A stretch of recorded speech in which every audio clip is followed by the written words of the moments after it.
Hello friends, મારી channel amazing ફૂડમાં હું તમારું સ્વાગત કરું છું. ફ્રેન્ડ્સ, શિયાળો હોય અને બાજરાનો રોટલો આ રીતે ઘી અથવા માખણથી પચપચતો અને રીંગણાનો ઓરાનું શાક મળી જાય તો બીજું શું જોઈએ. જી હા ફ્રેન્ડ્સ, આજે હું બનાવવાની છું રીંગણનો ઓરો. ફ્રેન્ડ્સ, જો તમે હજી સુધી મારી ચેનલને સબસ્ક્રાઈબ ના કરી હોય તો પ્લીઝ સબસ્ક્રાઈબ કરી લેજો. તમારા ફ્રેન્ડ્સ અથવા ગ્રુપમાં શેર કરજો અને લાઈક કરજો.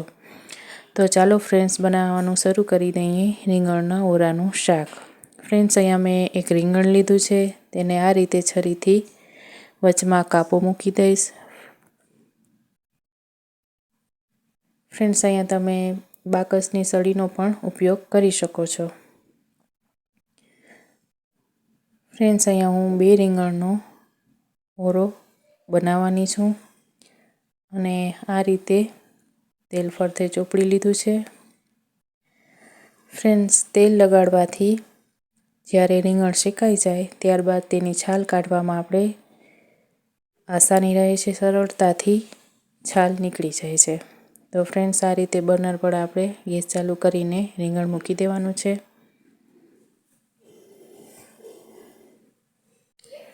તો ચાલો, બંને રીંગણ મેં આ રીતે શેકી લીધા છે. હવે તેની છાલ કાઢીને તેનો છૂંદો બનાવી લઈશ.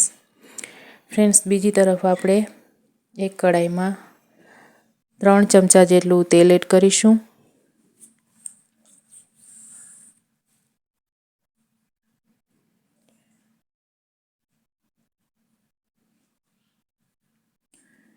તેલ ગરમ થઈ જાય ત્યારબાદ આપણે તેમાં અડધી ચમચી જેટલું જીરું એડ કરીશું.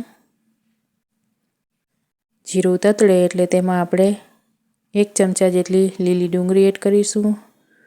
લીલી ડુંગળીનું જે સફેદ ભાગ હોય છે તેને મેં ઝીણું સમારી લીધું હતું, તે એડ કર્યું છે.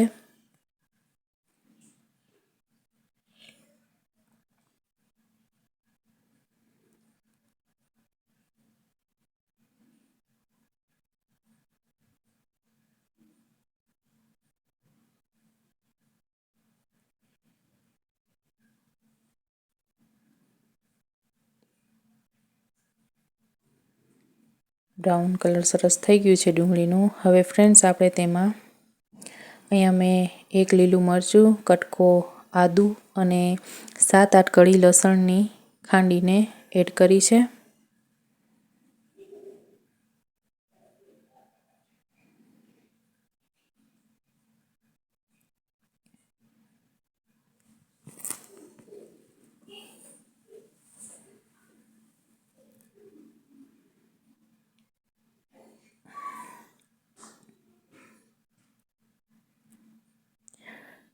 મસાલો સરસ પાકી ગયો છે ફ્રેન્ડ્સ. હવે આપણે તેમાં ઝીણા સમારેલા 1 વાટકી જેટલા ટમેટાં એડ કરું છું.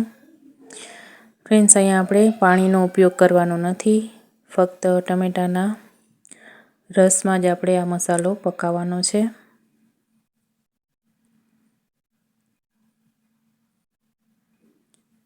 હવે અહીંયા આપણે એડ કરીશું ડુંગળીના પાન, એકદમ ઝીણા સમારીને એડ કરીશું ફ્રેન્ડ્સ.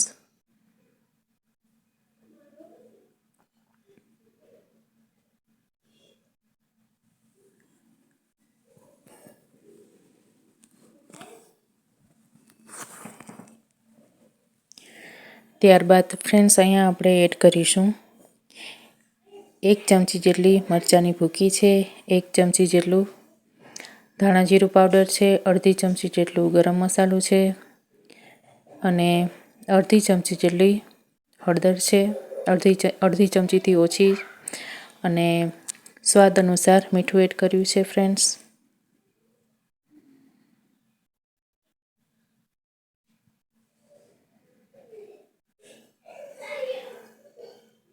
ફ્રેન્ડ્સ, અહીંયા આપણે પાણી એડ કરવાનું છે નહીં, માટે અહીંયા ધીમા તાપે આપણે ટમેટાને સરસ પકાવી લઈશું. હવે ફ્રેન્ડ્સ, અહીંયા જે મેં રીંગણા શેકી લીધા હતા તેને છૂંદો કરી નાખ્યો હતો, તે એડ કરું છું.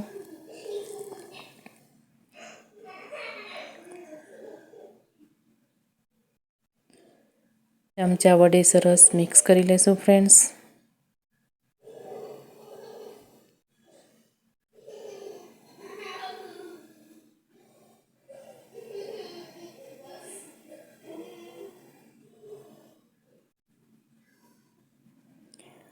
ફ્રેન્ડ્સ, ટમેટાના રસમાં પકાવવાથી ઓળાનો સ્વાદ ખૂબ જ સરસ આવે છે.